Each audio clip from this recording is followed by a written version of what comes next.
समस्त को रजर बहुत बहुत शुभेच्छा और अभिनंदन।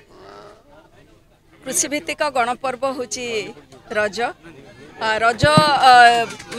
एथिरे वुमेनहुड को सम्मान दिया जाए था, पूजा करा जाए था, जेमिति कि माँ वसुधा यही समय रजशीला होता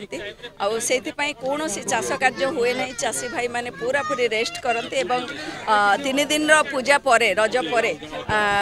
चाष कार्य बहुत धूमधाम आरंभ होता है आउ जोरसोर आरंभ होता है। ठीक सेमिति माँ मान को झील मान को एथिरे पूजा करा जाए, विशेषकर झील मान यही समय एते सुंदर भाव खाली ड्रेस पिंधि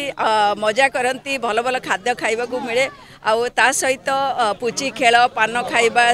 दोली खेल आउ पुओ मानकर बागुड़ी खेल, ताश खेल ये सब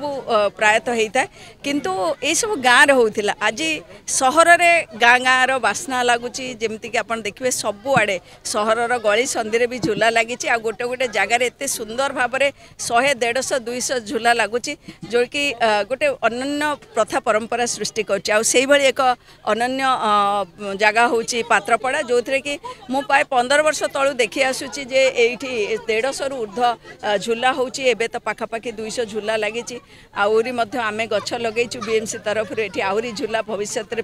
पीढ़ी माने से माने खेली पारिबे आउ सुंदर परंपरा। ये परंपरा को आग को लेकिन बढ़ुथबारु मु कॉर्पोरेटर महोदय, मोर सान भाई शंभु एवं समस्त एठी मानवर विधायक मध्य आस्थिले एकाम्रर आमर समस्तकर नमस्य, पूर्वतन मंत्री सुर भाई मध्य आछंती, समस्त को एवं गाँव प्रत्येकटी गुरुजन समस्त को मु धन्यवाद दूची, कृतज्ञता जनाऊँगी। समस्त सहयोग रे ये पर्व पालन करा जाउची। ये पर्व को देखिकी